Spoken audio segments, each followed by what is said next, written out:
चीन ने भारतीय चावल के आयात की शुरुआत कर दी है। पिछले 30 सालों में पहली बार उसने भारतीय चावल खरीदा है।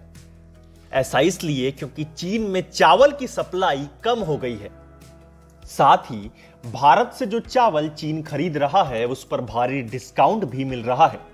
भारतीय उद्योग जगत के अधिकारियों के मुताबिक विश्व में भारत चावल का सबसे बड़ा निर्यातक देश है, जबकि चीन सबसे बड़ा आयातक देश है। चीन सालाना करीबन 40 लाख टन चावल का आयात करता है।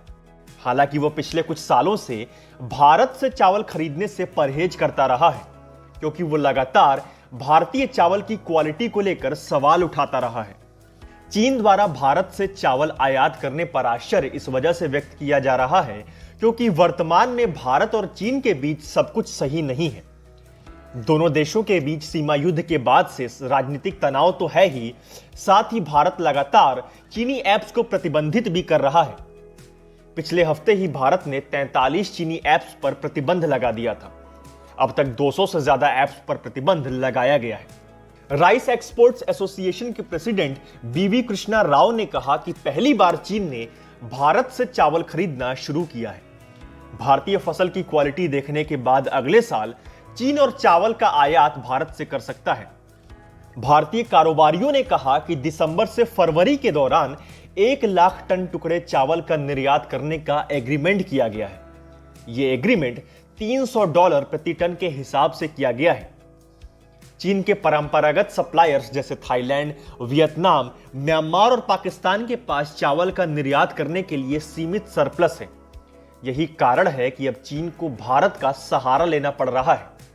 उपरोक्त चारों देश $30 प्रति टन की दर से चावल का निर्यात कर रहे हैं। भारत की तुलना में यह करीबन 10 गुना सस्ता है।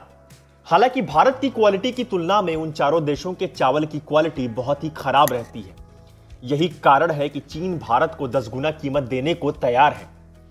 अगर चीन लगातार आयात करता है तो इससे भारतीय चावल की मांग और ज्यादा बढ़ सकती है। बता दें कि कोरोना महामारी के बीच भारत से चावल के निर्यात में 70% की बढ़ोतरी हुई है। इस बढ़ोतरी के साथ चालू वित्त वर्ष की पहली छमाही में 75 लाख टन चावल का निर्यात हुआ। चावल के निर्यात में बढ़ोतरी की प्रमुख वजह पश्चिम अफ्रीका और दक्षिण पूर्व एशिया देशों से मजबूत मांग के कारण गैर बासमती का 2 गुना शिपमेंट रहा।